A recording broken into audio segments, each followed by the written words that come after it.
I never trust trees. They're so shady.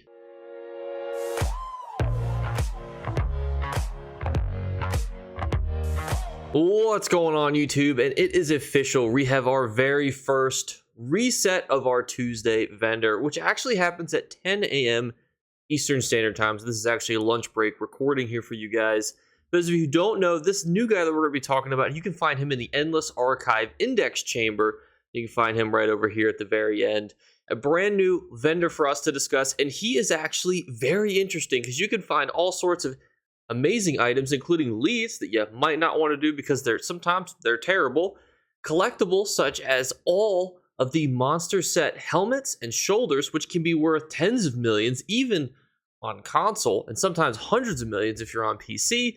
You have the ability to get treasure maps, which can certainly also be worth a pretty penny, companion gear, furnishings for you to use, and little trophies. So we're going to break down what he's got in his vendor this week, and overall, generally, what are some general trends that we're going to be looking for with this bad boy. And our first one is actually interesting because if you wanted to do the lead for it, it's terrible. But let's talk about, should you even want to get this mythic?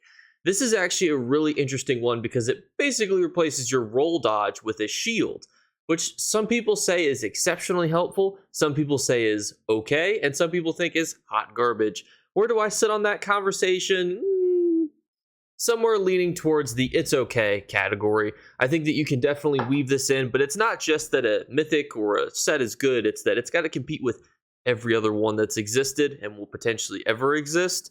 And sometimes for me, this one never really did it. However, the way that you get this lead is exceptionally stupid. Basically, you run up and down the coast in Somerset and you kill those little serpenty snaky boys, and that could be very time consuming. And it's also very rare, so you could be doing this for tens of hours. So which means that this could actually potentially be something that you might want to skip. And this might actually be worth it for you if you do want to try out this mythic, which I think is overall a fairly decent one for what it's trying to do. And this, as a lead, is exceptionally stupid. One that's definitely worth doing, though, if you technically wanted it, is the Tattered Tapestry Scraps. These things can be found in the overworld. You just pick them up, bada bing, bada boom, you got it, and then you don't need to actually pay for it. Plus 5,000, considering these two leads are equivalent, it's definitely not worth paying to get these tattered scraps. It's cool tapestry, but do it yourself. Go pick up the leads if you're interested. Next up, we have our weekly bound style page shoulder or helmet. Here's what's important, and I want to whack you guys over the head with this knowledge here, because this is important that you know this.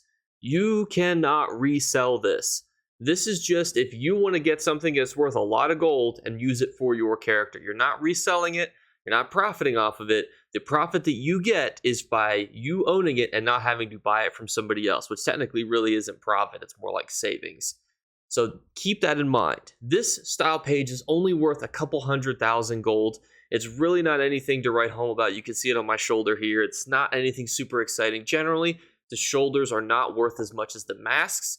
So it's really important to keep that in mind as we kind of look at these. But this is not necessarily something I would suggest that you spend 15K archival fortunes on. Next, we have the treasure map section, which I think is actually really cool because treasure maps, in my opinion, can have some really decent rewards that you can then use to do all sorts of things with. Bind them to your sticker book, sell them for money.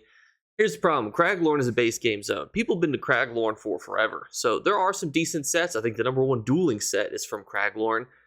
However, for 2,000, you're really going to want to try to get a map that's from a better zone, unfortunately, so Craglorn is not going to do it. That also goes with companion light armor. Generally, people are looking for the heavy armor, and this is, again, one of those things that I believe I messed up on, because it's the same as everything else here, except for the treasure maps. You can, I believe, once you open the treasure maps, you can then sell the items that you get, but the companion gear, once you've opened it, it is bound to you. So you would basically be wanting to decorate your companion with this guaranteed purple light gear. Generally, you want heavy, so unfortunately, it's probably not going to be something that you're going to want to use. It's better than medium, but unfortunately, probably not going to see that utilization for you. And then collectibles, furnishings, I mean, if you wanted to put these in your home, I mean, go for it. It's up to you. These, the insight clues, you can almost always skip. Don't need to worry about them. You're going to get these all the time. It's for Tales of Tribute. That alone probably says enough to where we could just move it along. Next up, we have a pet reward, and this is something that people actually do farm these to sell for a little bit of chunk change. You get yourself a pet if you actually were to go through and do it all. It's totally fine to do. If you really wanted this, though, I would encourage you to just go to High Isle, farm the public dungeons there. Both of them drop these pieces here, and you can also buy them from other players. Not worth it, in my opinion. This next one, though, is a bit interesting because it's actually an Ichor that you can only buy here, and it leads to a mount, but it requires you to get 50 of them. So it's a bit of an interesting thing because it's going to cost 50, which is a lot, because consider that is 3 times the amount that you're going to be able to purchase for a gold lead, or the equivalent amount where you could be getting something that's worth millions each. There could be the Baron Xenos thing that's here. It's worth over 100 million on PC and 15 million on console. So you're really going to have to start to weigh up how many of your archival fortunes that you're going to want to start putting into these. However, you can, if you would be interested, purchase these and get that mount. It's going to totally depend on your play style, generally what you already have, what you want to grind for. Everyone in ESO wants different things. Some people like to collect rare monster sets. Some people like to collect mounts. Some people like to collect Tales of Tribute cards. That last one doesn't actually exist. I made it up, unfortunately. And, so everyone's different. It's just me providing you the information. It's your fortunes. You spend them how you want. This is actually a good breakdown, though, for this week's vendor. Very excited to do this going forward. I'm very hopeful there's going to be some interesting items because there's a reason why I combined the Golden Vendor furnishing and the Golden Vendor, the kitty cat, together, because sometimes they're just hot garbage. And, while it's fun to talk about the sets that are there and the furnishings that are there and think, hypothetically, you could use this for a werewolf teleport build, And it's fun to have those conversations. Would I ever suggest that you necessarily go out and buy that? Probably not. So this is going to be interesting, and I'm very excited to talk about him as we go forward. So thank you guys so much again for watching today's video. It's been a blast to record it. Excited to have this as an ongoing Tuesday series with our already ongoing Fridays. Not as exciting and happy as a Friday, unfortunately, evident by the fact that I'm recording this on a lunch break. But I thank you guys so much again for watching. We're still doing our 3 giveaway drawings. All you have to do to enter is answer the Family Feud question.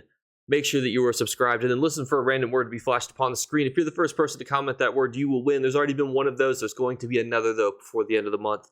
Find that secret word, comment it, and you will win. Thank you guys. Happy Tuesday. I'll catch you guys later. Bye, guys. You better remember to like and subscribe to Jake Clips. Or you should. I might have to pluck your eyes if you don't. Or, better yet, I'll skip rope with your entrails. Do it now. Subscribe. Ta-ta. Off with you. The next Family Feud question is going to be a fun one because it's going to divide opinions, and I'm already excited for it. What is your favorite ESO zone?